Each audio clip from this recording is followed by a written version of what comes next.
to Louisvillians and telling their stories.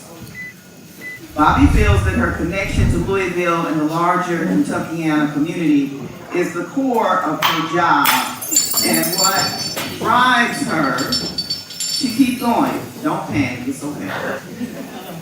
Though some stories are heartbreaking, she knows how important it is to amplify voices that are too often ignored. Bobbi has extensively covered a variety of topics, including houselessness, policing, addiction, gun violence, and Louisville's first Inspector General office. Bobbi has fallen in love with the Derby City and is grateful to have been welcomed with open arms. Please put your hands together in welcoming WHAS News reporter, Sister Bobbi McSwine.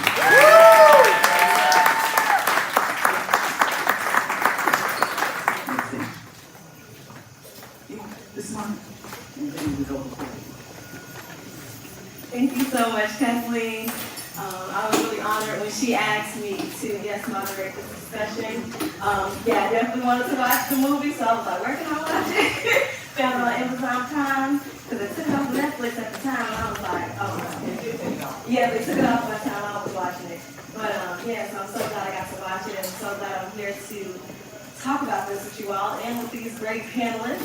So without further ado, I'm going to introduce them. All right, so I know a lot of you all, some I'm very happy to meet for the first time. So April Heard, she's an activist who runs the WomenWhoWin.org, recently had the blessing of attending the Tyree Nichols funeral in Memphis, and she's also a Breedway protester. And we have Antonio Brown. He is a Breedway protester and joined another panelist, E. Garrett. He is also a Breedway protester. He walked across to Frankfurt, carrying his cross for peace. Then we have Charlene Holloway. She's the author of Whitlock's Composition, and protested with the NAACP during the Civil Rights Movement in the 60s.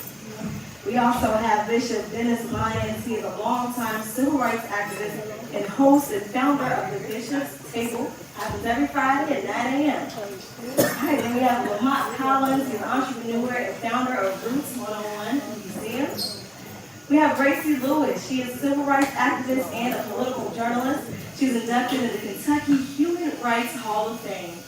We also have Maddie Jones, who is about to celebrate a birthday tomorrow. All right. Happy birthday!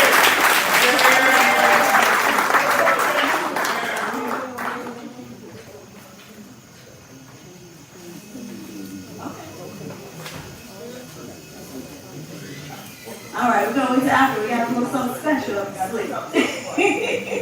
Maddie Jones is looking good, longtime civil rights activist, Kentucky Human Rights Hall of Fame inductee as well.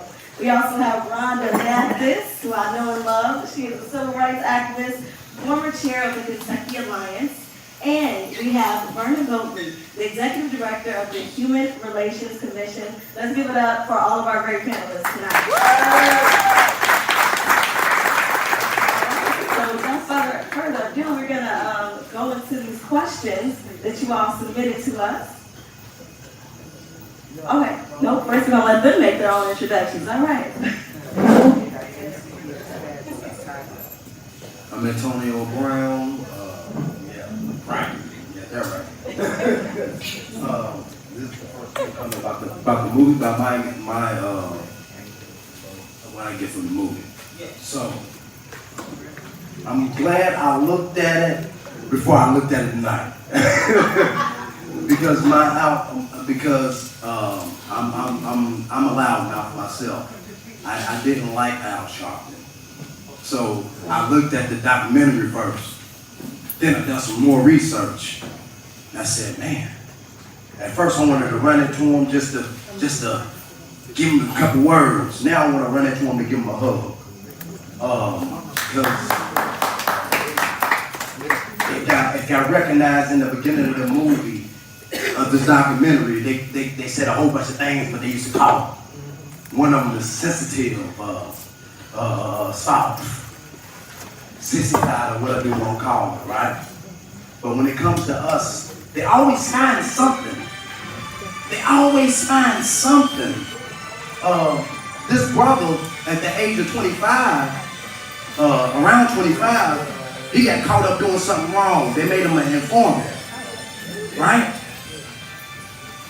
But this is something they do.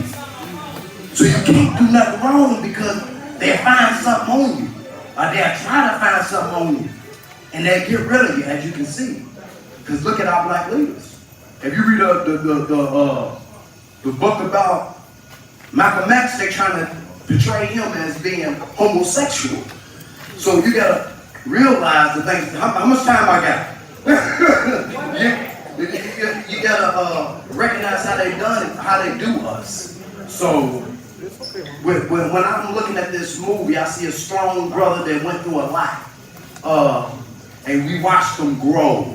We watched them break. Because when you come through it, we don't have breakdowns, we have breakthroughs. And you can hear it in his voice. How his voice sound now until when you first hear him, you hear that breaking. You got that break when you see so much bad and ugly in this world and you know what's going on. You got to call it out because there's too many people up scared to call them out, scared to go to jail, scared to get slapped. But guess what? You slap me, I'm going to slap you back. So that's what I got for you. All right. Thank you so much.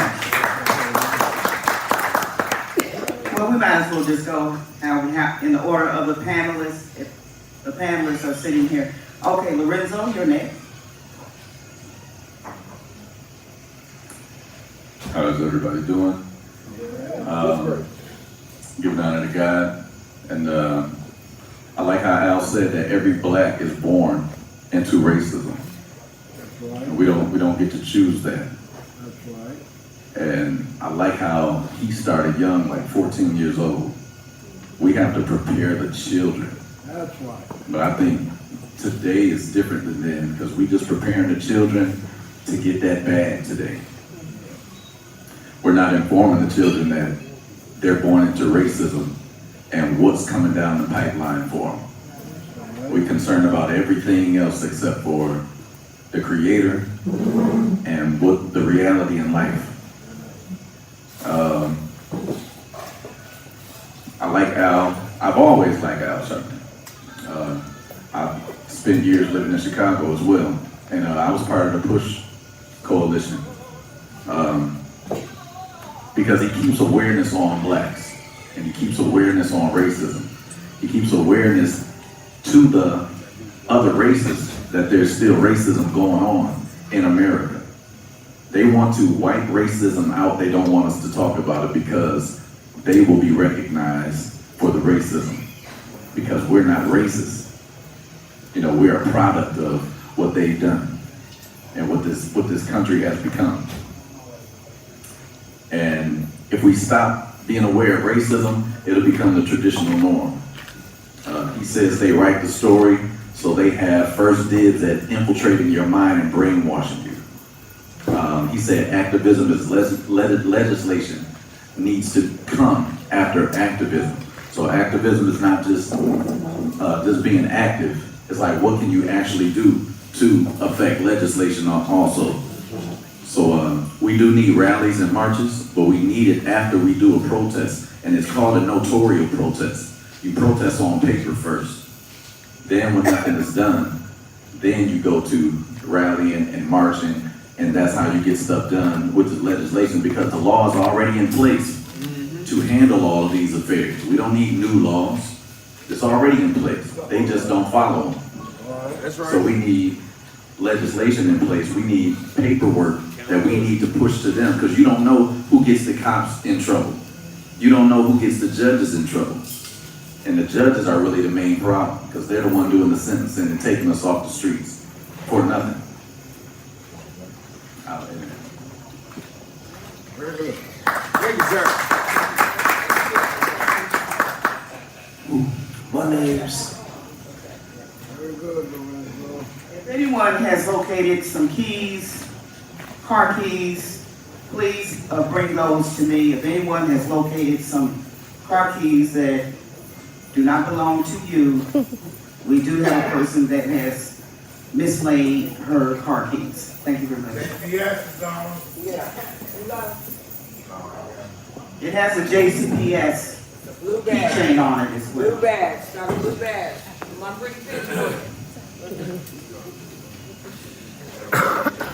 y'all doing? My name's C. Garrett. This is like the first time I really watched anything about Al Sharpton. I'm more of a Martin Luther King fan. I'm gonna be, really faithful to the Holy Spirit right now because Al was bringing up, how really corrupted the system is, right? We dealing with collective trauma, right? The system has infiltrated not just our community, but the pastors. To the point that our leaders in the community can be bought out. That our leaders in the community will sell us out to get money, right? And I really want y'all to follow me. I can't remember the young man's name that just happened, right? Where he died, but it was a wire on him. What was his name, Antonio? The system has infiltrated our community so bad that they are making our babies informants. To the point that they don't even gotta kill us no more. They are making our babies snitches, right? The spiritual leaders in our community will rather snitch on us to help us. They'll rather snitch on us to lay hands on us and put oil on us to set us free. They'll rather take money. I hear you. I don't think y'all hear me. They'll rather take money than pray and put oil on us to help cast the spirits out of us. Yeah, all right. The system has infiltrated our spiritual leaders. That's all I gotta say.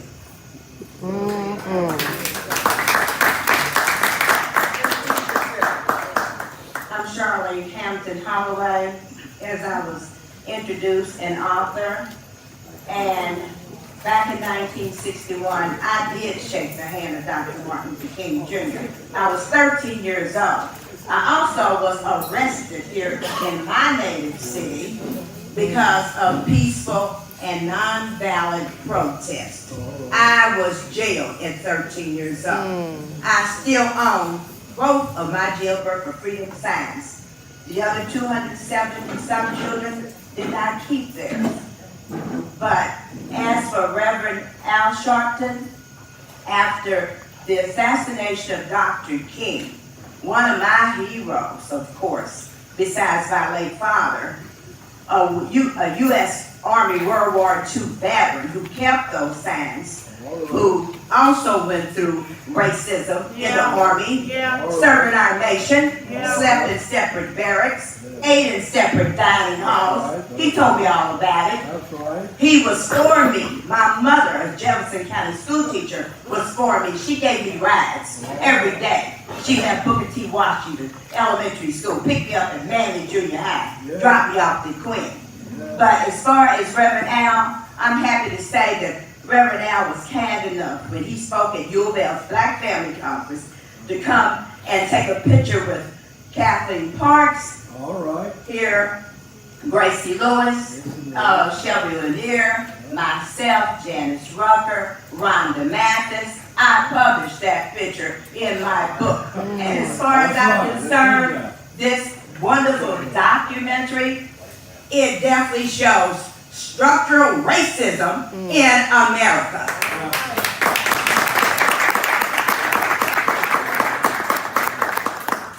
My name is Gracie Lewis. Hi, Gracie.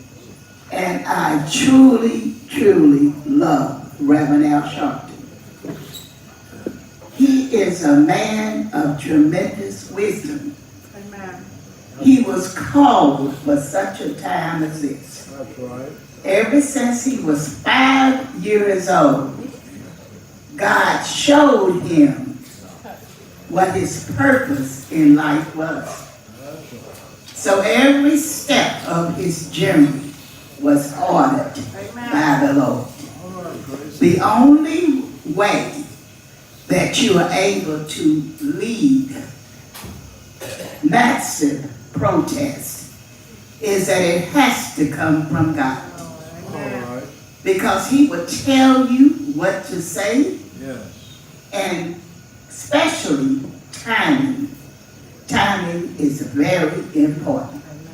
Because you can say something at a given time, and it doesn't mean anything. Reverend Al Sharpton understood that you have to move from protest to productivity. Right after George Floyd's funeral, 3 days later, the Congressional Black Caucus discussed the George Floyd Justice in Policing Act because of his death. Kristen Clark, and also the other woman that came here for the DOJ report, both of those women helped draft the George Floyd Justice in Policing Act. I attended the August 28th march for the George Floyd Justice in Policing Act. So, the one thing that you must always remember, just don't protest. Move to the legislative arena so that you can change systemic racism and white privilege.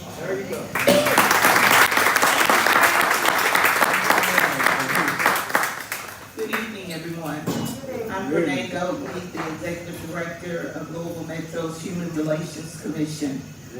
Lord put me there 4 years ago to do work in the community.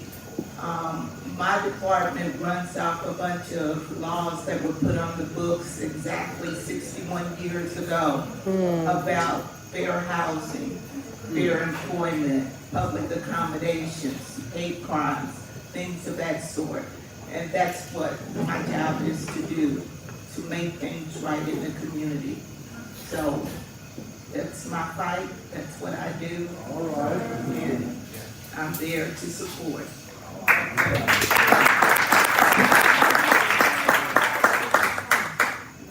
Hello everyone, my name is April Hearn. I am the founder of Women Who Win. We can be found on Facebook as Women Who Win. I am the author of 6 books. And before tonight, I did not know a lot about Al Sharpton. After seeing that documentary, I feel like I have more things in common with him than not, as my roots are also in the Black church. I am an ordained minister, and what I got out of it was strength and power. He confirmed a lot of what I feel. I have followed, I'm more of a Malcolm X follower myself. I don't believe that everything can just be handled so peacefully. I do feel like sometimes disruption is necessary.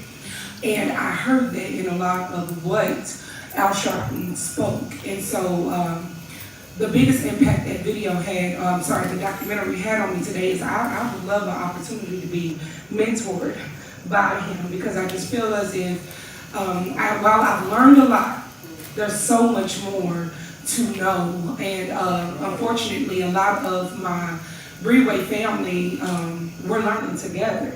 You know, we need the voices of our elders out here that is in the room tonight. A lot of you all that have marched, a lot of you all that have shaken the hands of those that have come before us. We need your wisdom.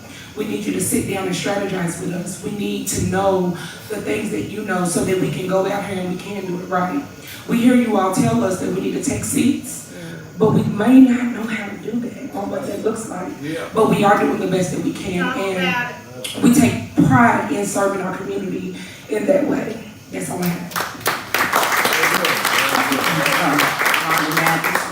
I've been out here a long time and watching that movie, because I marched with Al Sharpton, Maddie Jones, Buster, Reverend Coleman, and going back from the 60s, 70s, and 80s, and looking in this time, and this time of this generation that we are still fighting the same battles in regards to racism, systemic, structural, and still not getting justice.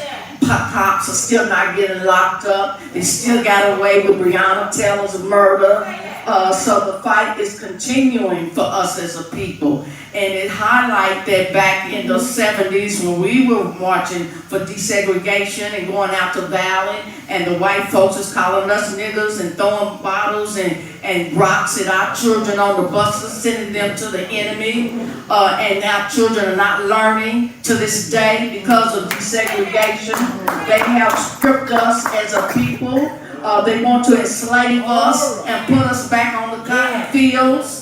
You know, so we have to organize. What I got out of Al Sharpton watching that documentary, how the people there in New York organized to make a change, to fight the system. And that's what we have to do as a people, because our kids are so messed up because they don't know who they are. That's part of the problem. They don't know whom they are because they don't have the connection to the spiritual identity that we had growing up. So we have to reclaim our time and reclaim our people and stop letting those in power destroy us.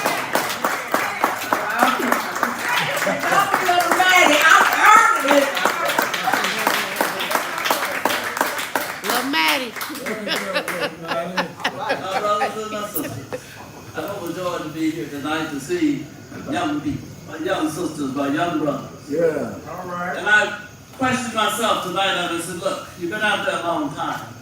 What did you do when you got a little piece of victory? What did we all do when we got a little piece of that victory? We thought we were cute.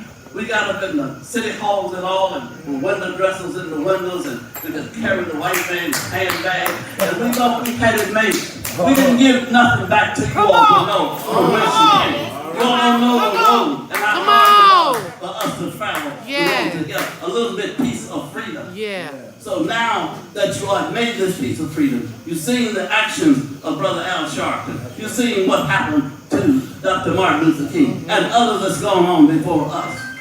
We have got to take a chapter out of that book. Yeah. As I tonight, as being the senior member here tonight, I want to pass this torch to say to you that you got to come together. My sisters and brothers, we got to come together in the spirit of love and determination that when we wake up every morning, we're going to wake up with freedom. We're going to wake up with justice. We're going to wake up with joy in our life. And we're not going to study war no more. We're not going to be dish rags for white folk. We're not going to take all these documents they bring to us and say, oh yes, we know the police are racist. We know. We've been knowing that ever since I was born. That's right. Come on, Miss Maddie. We forgot what plan the white racist groups did. They went and got themselves educated. They passed from kindergarten and got enough credentials to go to the police department or those other organizations where they know they can kick out the hinds and get away with it. So we have got to come and organize ourselves. Vote, whatever it takes, we've got to pick up that almighty vote. That's it. Support each other. That's it. And I was support each other if you're black or you're white. If you got a white sister or brother that you know, that you have watched all the way down the street, and they want to run and you know that you have a part in that selection of him or she becoming an official of this city. And we cannot come around and say, oh, our city's so bad, this is so bad.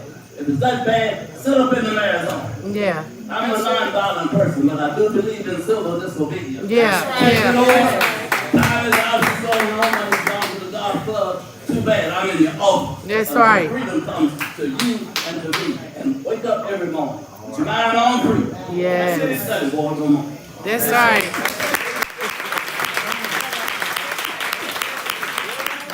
Yes. My name is Mark Collins, founder and CEO of Route 101 African American Museum. The first thing I want to say is, it's not about not liking someone. It's not about not liking their leadership. It's about black people loving each other enough to reach the goal we all have to reach. For first, it's not about, I don't rock with you. For us to see, we have to rock together. Because this world has organized itself against you. So when I look at Al Sharpton, all the things they may say about us, Al Sharpton, is he stayed steadfast. He believed in who he was, what his mission was. And young people today, which I talk to every day, everybody know at this panel, my phone's open to everyone. And the first thing I tell them is to be obedient and love each other. When I did Roots 101, it's about us. You know, you come to the museum, I say, Roots 101, and you say our house. Because we're here to tell the story of our journey and the history of our journey. And that's what Al Sharpton lives every day. Reverend Coleman, I mean, in Louisville alone, Maddie, Reverend Coleman, we have all the ones that can raise us. And you learn to sit at their step, sit at their feet. And I pray every night, I'm so glad I got to sit at everyone's feet that came before me. Last time I say that I said, as a leader, if you call me leader, you can call me a lover of the community. I don't have to be called a leader of this community, but I'm a lover of this community. And my call at Roots is this. There's an African proverb that says, the greatest king plants shade trees that he knows he may never sit up under. That's what my call is. To plant the shade trees of education. The shade trees of business. The shade trees of just moving forward together and never separate. Thank you. All right, before we, Bobbi? Oh, yeah. Okay. You want to do it, Bobbi? Okay. Before we move on to the Q&A, this is a wonderful, auspicious occasion. And Rhonda reminded me that our big mama, Maddie Jones' 90th birthday is tomorrow.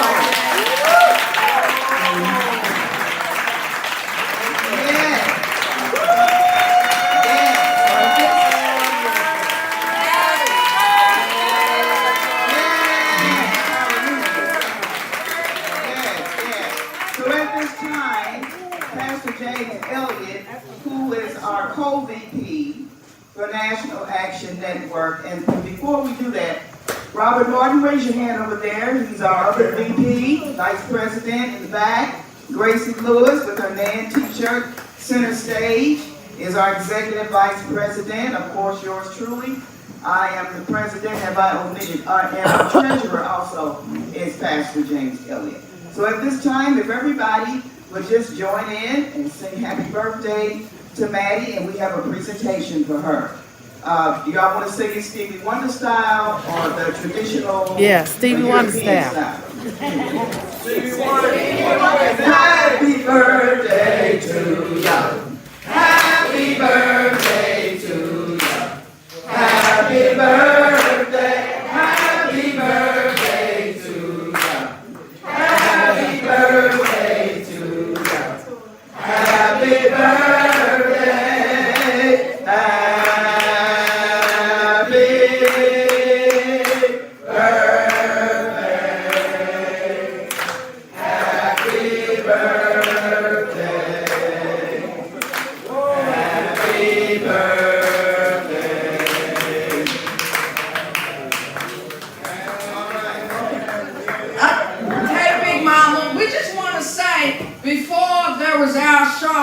There was Maddie Jones, one who never gave up, shut up, or let up. You stayed stored up, prayed up, and worked for the cause of Christ and the cause of good trouble for the people. And the people love you, Maddie Jones. And hey, y'all, from 3 to 6 tomorrow on my birthday, 3404 Riverport, come by her house, drive-by celebration to show her some love, and she doesn't do cash app, so put some money in her hand. And Maddie, if you want to take if you want to take your cake home, we do have a covering for the cake, all right? And so you can do that. All right, so at this particular time, you're going to put it up for her. Okay, thank you so much. We're going to put that cake up for you. Okay, Pastor James, would you please give her her roses? Reverend Al Sharp, National President of the National Action Network, And our local chapter president, Commissioner Kathleen Park. And our executive board, yes, And the executive board Yes. of the National Action Network. Louisville, Kentucky. I want to say to you, there is a scripture which says, God is not mocked. Whatever one sows, Oh, yes. that shall also That's reap. right. That's right. You have sown good work. Mm-hmm. You have given us much for our improvement. Yes. And so, I say to you, eyes haven't seen. All right. This is nice, but Yeah, yeah. eyes have not seen. Yes. And ears haven't heard. Come on. What God has in store for you. That's right.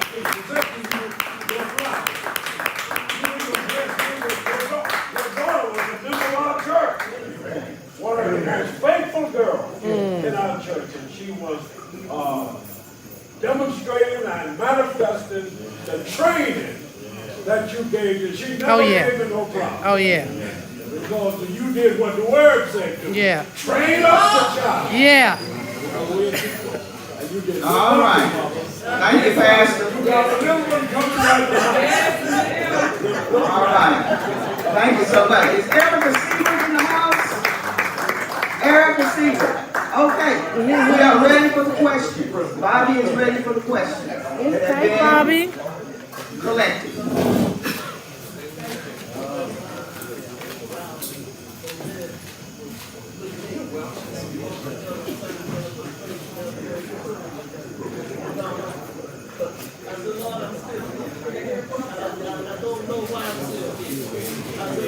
Okay, guys, we're about to get into our,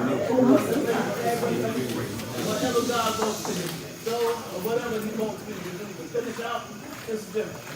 I'm ready. Thank you, Lord. I love my community. I love my people. And Lord knows I love God. I'm ready for the watch me block. That's what the old year is going and the new year. Yeah. That I found here in Mount Zion. And I walked in. So young sisters and brothers, y'all keep on walking. Yes. They're going to talk about you. They're going to say all kinds of things about you. I know that. But don't let that stop. That's right. Because you know how they did our Lord and Savior. I know that. They crucified Him. Mm-hmm. When they knocked you down. All right. That's right. Accept anything. That's right. Don't give up. Anything you go around accepting, anything will stand up and you'll fall. Man. Yeah, that's right. That's right. That will keep us in the path of racism and still being on that slave ship, the control ship over some years. Bless you. Thank you.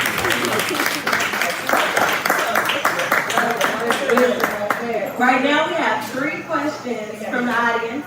So if anybody else wants to submit a question, please do. You can just give them to me or one of our many people around here, and we will get them read for our panelists. All right. So the first question is really short. It is define racism. This comes from Reverend Monica. So, does anyone want to take this, or should we go down the line? Let's just go who wants to take it first. And then okay. Start with you, Dee. That's a pointless mic.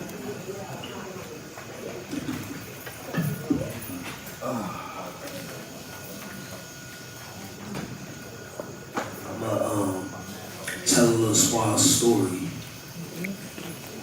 I'm biracial.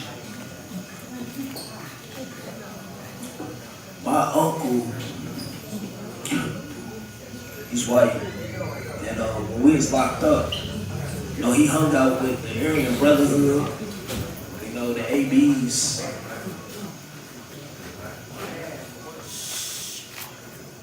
I truly understood what racism was when my own uncle denied me, refused to give me attention when we was in prison because of his friends that was around him.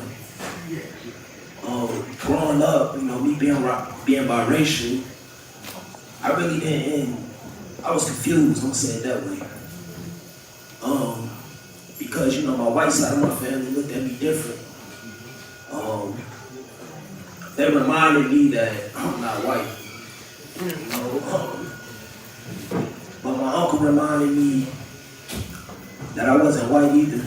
And when that situation happened in prison, I truly understood that, you know, this is a spiritual thing. And it broke me. To me, that's what racism is in my definition. I believe racism is when you have a race that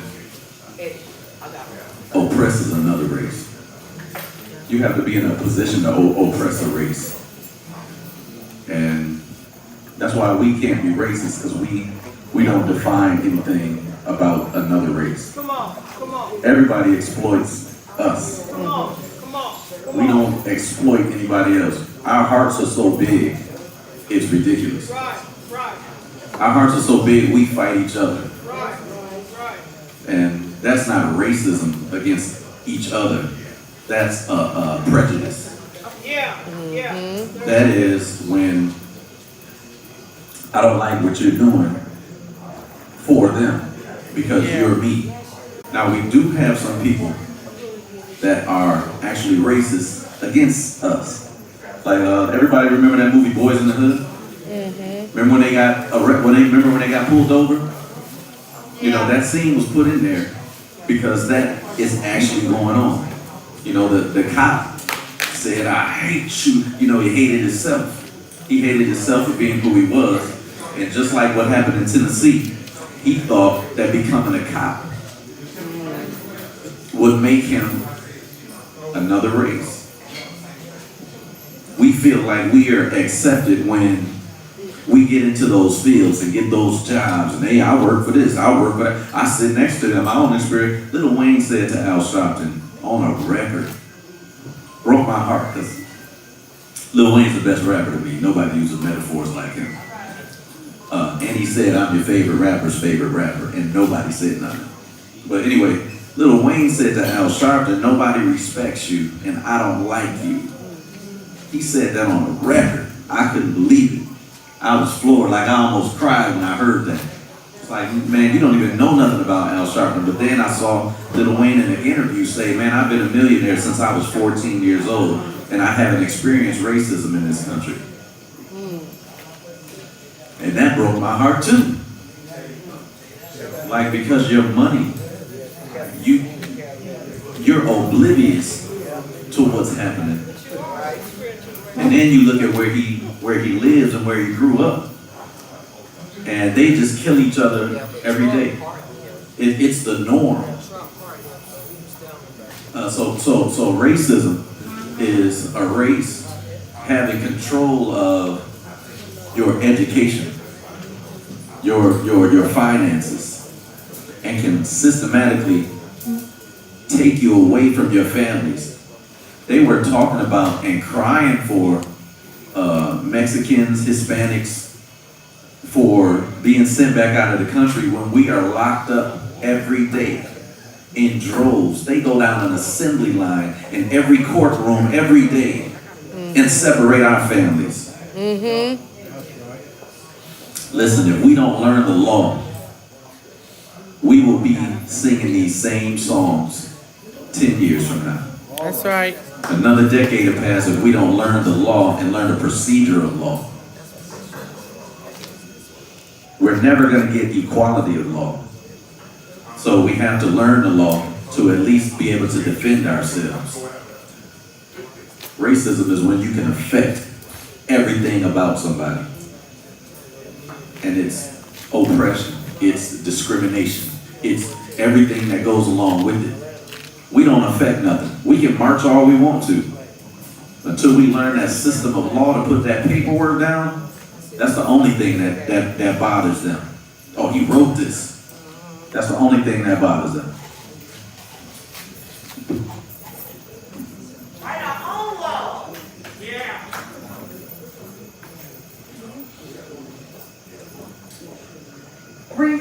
really real quick, I'm gonna get y'all the microphone. We have an author over here selling 2 books, so make sure you support if you all want. This is Joseph Joshua. He is selling 2 books, The World's Greatest Hidden Treasure. Wisdom, the world's greatest hidden treasure. And we have the 12 fundamental laws of wisdom. So if you want that, please come over here and support this young man over here. All right. We're not done with this first question, so I'm gonna pass the mic on over. I feel that racism is definitely when a certain culture will discriminate against another culture, like people of color. I'm talking about way back from 1619, when black people were living in their own country in Africa and brought and placed in ships packed like sardines, and some sick thrown overboard for the sharks to eat, to be treated as 3/5 human beings, which we are not. Racism is when people of color are denied education. And I'm talking about even here in Kentucky, when the late Lyman T. Johnson had to sue University of Kentucky in 1949 for him to enter 1950 University of Kentucky Law School. Yeah. I'm talking about racism when there was only one high school here in Louisville called Central Colored High School. They were defined.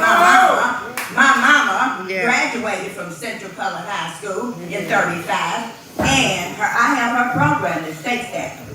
Racism is when she could not enter University of Louisville, born right here in Louisville. She could not enter University of Kentucky, born right here in Louisville, Kentucky.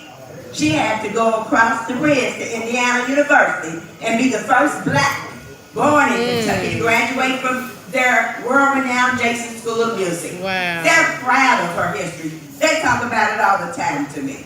But racism is pure racism against people of color. And our children need to be taught that. Yeah. And racism is when a governor, like I'm going to say it, in Texas, has changed the word slavery to involuntary relocation. Wow. Please. They did not voluntarily come to America, the Africans, but that's an insult. Racism is just like in Florida. The governor stated, now we're banning certain books. And yes, Ruby Bridges, the child that walked alone into schools, was called all kind of names. But she stopped and prayed for those people. Yeah. That's racism. So racism is structural racism. It was been in place for decades, for centuries. And we have to stick together and unite to fight that racism.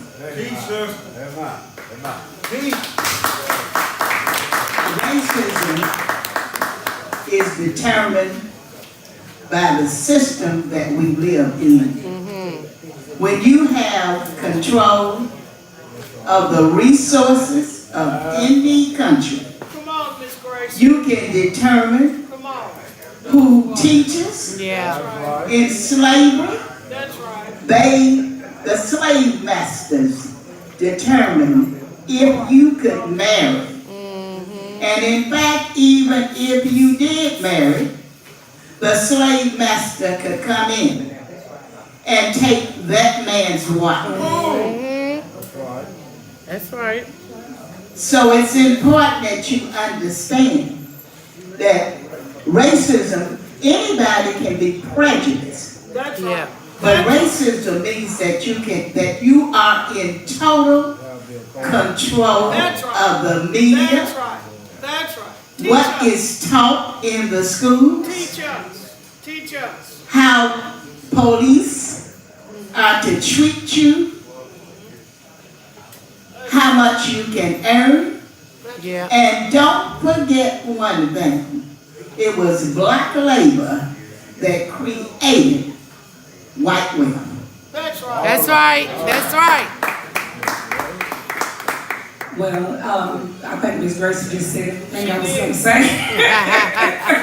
In my own personal opinion, and from my personal experiences, I agree with what everybody has said, but I'll add that racism, in order for it to be racism for me, you have to have control and you have to have power. Because black people have a way of bouncing back from everything else that you throw at us. We will survive, right? That's right. We survived slavery. We've survived segregation. We've survived so much. But what we still have not gotten is the money and power. And that is what they use against us to keep us oppressed. Oppression by white supremacy is the greatest impact of racism that we experience in 2023. And that comes in 5 structures. It comes in your education system. It comes in your medical healthcare systems, your hospitals and your doctors, right? It comes in financial institutions, your banking systems.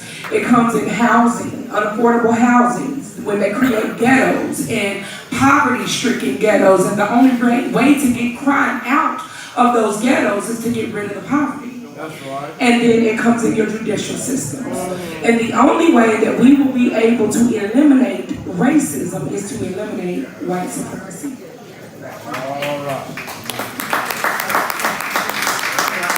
A few words. Racism is the Commonwealth of Kentucky. That's right.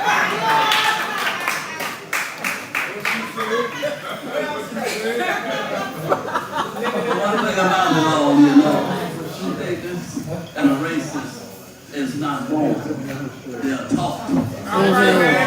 From the day they came out of the delivery room until the day that they leave this world. That's right. Control is a major issue on one generation of people. That's how slavery began. And being brainwashed, seeing things that's happening, or something happens to you, and you get so caught up in your finance. I got this beautiful Mercedes, I got this lovely townhouse home, and I just can't complain because I don't want to lose my job. That continues to build that racist practices. That's that right. we see each and every day. And that's how we get folks that slip into power like Donald Trump. That if he had been a black man, he would have been dead. They had him assassinated. If he'd been an Obama, he had assassinated long before he was able to take over the Capitol and tear it down. And that is what we do. We accept things. When we as a people begin to accept what some white people, now I don't want you to think that I think all white people are bad. All white people are bad. Good converted sisters and brothers. But keep your eye on the sparrow. That's Each and every day in your work area. Each and every day in your homes. You look at the religious factor. You look at some of the big religious factors, and what are they doing? They're brainwashing us. That's right. So be careful. God isn't He's not black and he's not white. That's right. And the racism has built this country on why they had to stop saying that all black folks look alike. Because we don't. They made us the rainbow. That's right. As the brother and sister down there said, when they come into the bedroom of the man's home at night and take the white one out and do whatever he wants to do. And then she comes back and she's pregnant. She has this child, but that I say, her daddy is bastard. So that's the beginning of making us a true rainbow. And that should be the beginning of making us struggle together. Stop accepting what folks do to us. All right. Stop being brainwashed. All right. And stop getting carried away with, you get out of this community, and this community is so bad you don't want to look back. All Get out of right. this community and come back and give something back. If you can't give something, little brother or sister, then you have not lived. That's right.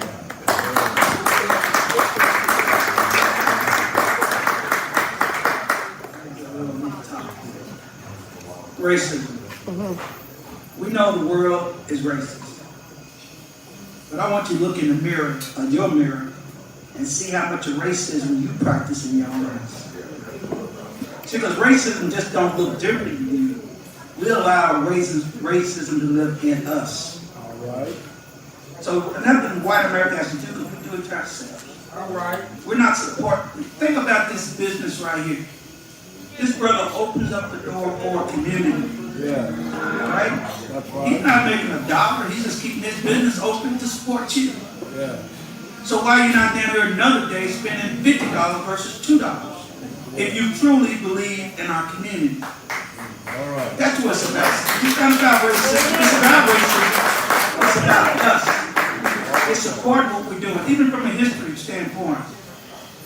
You know how many black people I see take their history to a white museum? I'm telling a story 365 days a year. You might get a story 28 days, but you take your treasure to the white museum. A museum has been telling a racist story for 400 years, and you can't wait to take your family stuff to them. So racism's here. Till we release change here, we're always going to have this discussion here.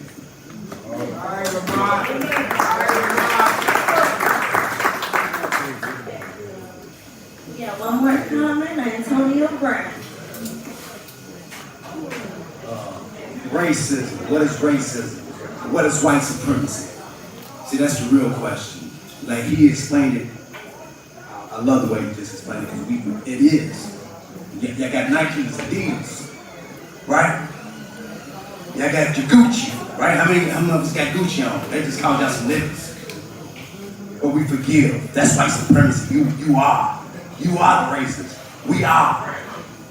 You know what I'm saying? I go outside, right through here, walk a couple streets down, get shot in the face. Right? So who are we? We are the slave owners. Like, and it took me a while to actually realize that. We are the slave owners. Racism, it works very good. White supremacy works real good. Because it's so good, we don't want to see it. Like he said, it's in your household. We buy our kids the CDs. Because what they say, kill the niggas. Kill the ops. Who's the ops? They ain't talking about the police. They're talking about niggas. Talk about us. And I gotta say, I can't say it so much niggas. I'm saying it like that because that's what we call ourselves. So we are the slave owners. We know it's fucked up. We know this world is keeping us down. But we crazy. Because that's part of insanity. That's like me walking around calling myself a dumb. I'm a dumb. But I'm calling myself a nigga. I'm calling my brother a nigga. That's my bitch. Wow. So it's to the point where we a whole bunch of crazy people making music and calling themselves niggas and bitches. They say I'm a prostitute. It's okay because I'm doing it for the bag. Wow. You are the booty, right? What is the booty? Loot. Huh. That's what it's all about, the booty, right? The loot. Tell it. So at the end of the day, we are the slave owners.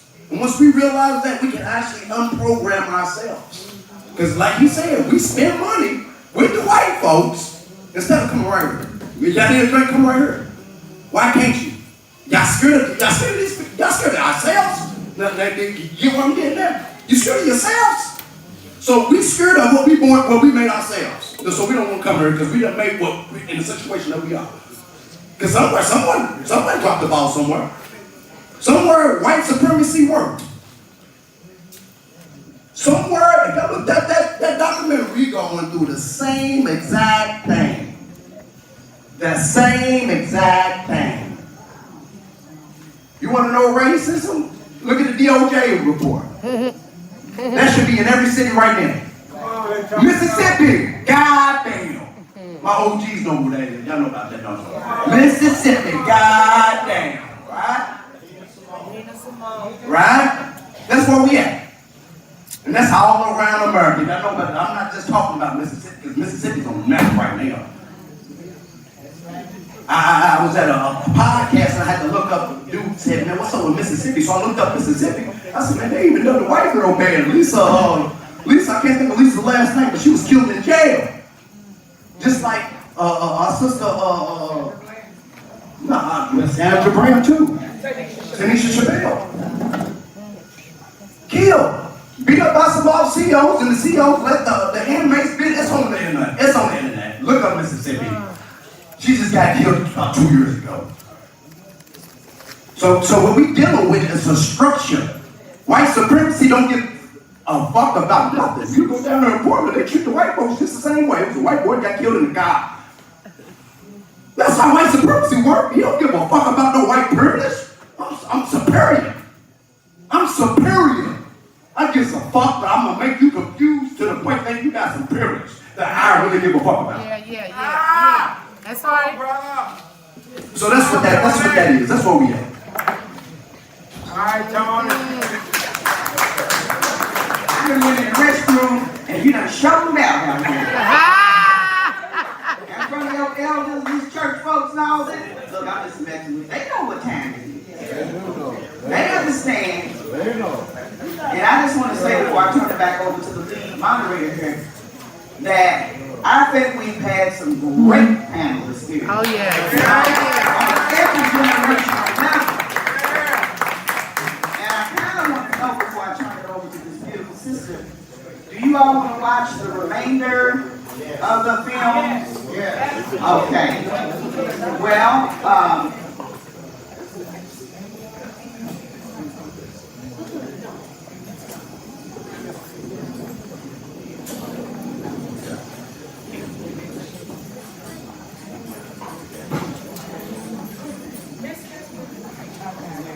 somebody called my name. Yes, ma'am.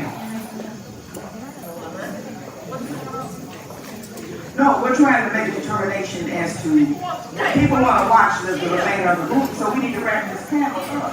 So I'm going to give it to the moderator to do that in her own way. In her way, her WHAS way. Yeah, Maureen. All right, well, we are going to watch the rest of this film, but I really thank you all so much, and I thank you amazing panelists for your perspectives from all these different generations we have on this panel. I'm leading the charge right now. We've led the charge for generations in every aspect, and you brought up a really good point, Antonio, which is this DOJ report. Next is what we all been talking about, naming the officers. So I know that's something that a lot of these organizations are looking into, and maybe we'll get some answers in the coming weeks. And I thought that was a perfect segue because that was what I was going to ask. But a lot of these organizations have been really vocal in this DOJ report that we got the last few weeks. So thank you all for being here. We're going to watch the rest of this movie, and I do want to plug the Palm Room right now. I'm very grateful for y'all being here. Good evening, everybody. I want to take a second to first introduce myself. My name is Zay, and my partner is Sean. I'm a bar manager, and he's a bar manager, assistant manager here at Joe's Palm Room. We just want to let you know we appreciate you for spending your evening with us. We don't want this to be your last time. A lot of people aren't aware of the things that we have to offer. Every Friday, we offer a live band from 5 to 8, and on Sundays, we offer the unlimited show band. What time is the unlimited show band, Sean? 5 to 8. So 5 to 8 on Sundays, we have the unlimited show band. If you've never seen the unlimited show band, make sure you treat yourself this Sunday. And we also do it on Friday, and for our younger folk, after our live band leaves, we do have DJs be nice on the 1s and 2s on Friday evenings, one of my favorite DJs. We also offer lunch, 12 to 7 on Tuesday through Saturday, and then we open at 1 on Sundays, and we close at about 9:30. We do offer a late night menu from 7 until we close, with some fun foods and stuff like that, but we do stuff every day of the week that we're open. This is also an amazing meeting space. If you all have any meetings that you want to do, please let us know, and we'll be more than happy to accommodate you. But again, I'm the GM. My name is Jay, and I thank you all so much for coming. I hope you have a wonderful evening. If you do nothing else. If you do nothing else. If you do nothing else. If you do nothing else. If you do nothing else. If you do nothing else. If you do nothing